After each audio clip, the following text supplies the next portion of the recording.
Worldwide, children can be found who reported that they have memories of a previous life. More than 2,500 cases have been studied and their specifications have been published and preserved in the archives of the Division of Perceptual Studies at the University of Virginia, United States. Many of those children come from countries where the majority of the inhabitants believe in reincarnation, but others come from countries with different cultures and religions that reject it. In many cases, the revelations of the children have been verified and have corresponded to a particular individual, already dead. A good number of these children have marks and birth defects corresponding to wounds on the body of his previous personality. Many have behaviors related to their claims to their former life, phobias, philias, and attachments. Others seem to recognize people and places of his supposed previous life, and some of their assertions have been made under controlled conditions.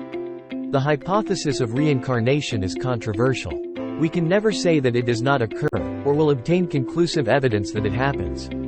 The cases that have been described so far, isolated or combined, do not provide irrefutable proof of reincarnation, but they supply evidence that suggests its reality.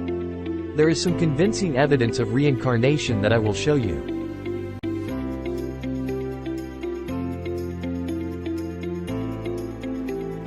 On March 3, 1945, James Houston, a 21-year-old U.S. Navy pilot, flew his final flight. He took off from the USS Natoma Bay, an aircraft carrier engaged in the Battle of Iwo Jima. Houston was flying with a squadron of 8 pilots, including his friend Jack Larson, to strike a nearby Japanese transport vessel. Houston's plane was shot in the nose and crashed in the ocean. 53 years later, in April of 1998, a couple from Louisiana named Bruce and Andrea Leninger gave birth to a boy. They named him James. When he was 22 months old, James and his father visited a flight museum, and James discovered a fascination with planes, especially World War II aircraft, which he would stare at in awe. James got a video about a Navy flight squad, which he watched repeatedly for weeks. Within 2 months, James started saying the phrase, "airplane crash on fire," including when he saw his father off on trips at the airport.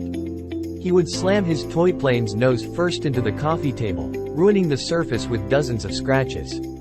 James started having nightmares, first with screaming, and then with words like, "airplane crash on fire." Little man can't get out, while thrashing and kicking his legs. Eventually, James talked to his parents about the crash. James said, "Before First was born, I was a pilot and my airplane got shot in the engine, and it crashed in the water, and that's how I died." James said that he flew off of a boat and his plane was shot by the Japanese. When his parents asked the name of the boat, he said, "Natoma." When his parents asked James who, little man, was, he would say, "James," or, "me." When his parents asked if he could remember anyone else, he offered the name, Jack Larson. When James was 2.5, he saw a photo of Iwo Jima in a book, and said, "My plane got shot down there, Daddy." When James Leninger was 11 years old, Jim Tucker came to visit him and his family.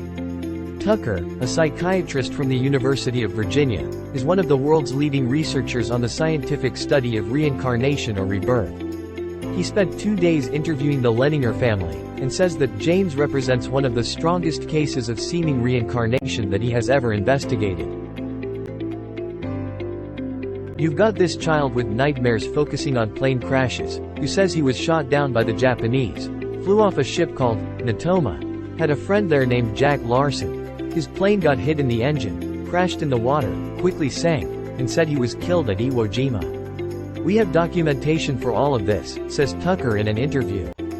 It turns out there was one guy from the ship Natoma Bay who was killed during the Iwo Jima operations, and everything we have documented from James's statements fits for this guy's life. The next story is about a woman called OMM Seti. OMM Seti was born as Dorothy Louise Eady on January 16, 1904 in the London suburb of Blackheath. She is the daughter of Reuben Eady and Caroline May Frost Eady.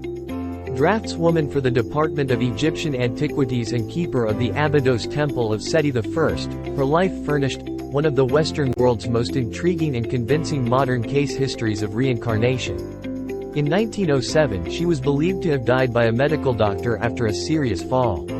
From the early age of 3, based on her biography, she longed for her other home, and recognized it as Egypt upon first seeing illustrations in Arthur Emu's The Children Encyclopedia.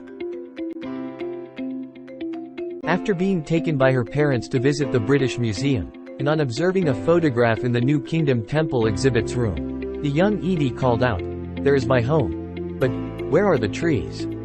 Where are the gardens?" The temple was that of Seti I, the father of Ramesses the Great. She ran about the halls of the Egyptian rooms, amongst her peoples, kissing the statue's feet. After this trip she took every opportunity to visit the British Museum rooms.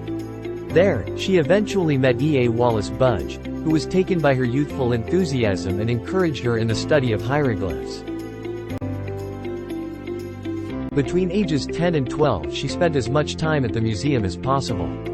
After narrowly escaping a bombing of her dance school in London during the First World War, she was sent for safety to Sussex to help out on her grandmother's farm. She was able to find books on Egypt at the Eastbourne Public Library, which sustained her during those years.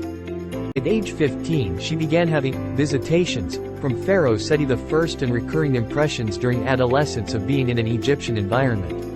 She recalled suffering significantly from nightmares and sonambulism, for which she was committed to a mental hospital for observation several times. In 1920, Dorothy continued to read and visit museums and archaeological sites in Britain, such as Stonehenge.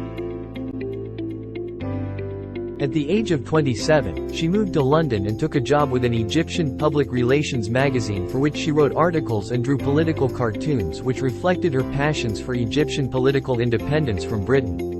During this employment, she met an Egyptian student named Imam Abdul Megwid, with whom she kept up a correspondence after he returned to Egypt.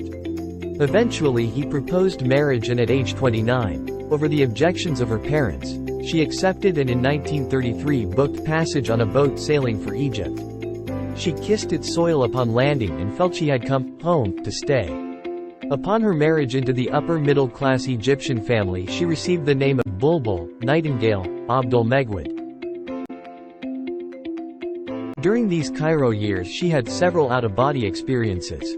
In 1935, her husband took an offer of a teaching job in Iraq and the couple separated, she keeping their young son, whom she had named Seti, after her favorite king. Later she obtained work in the Department of Antiquities as a draftsperson, the first woman ever hired by the department, and worked for Dr. Selim Hassan, who had discovered Queen Kentka's tomb and published 10 volumes on his excavations at Giza, who she credits Dorothy Edie for her drawings, editing, proofreading and indexes for 3 of the volumes.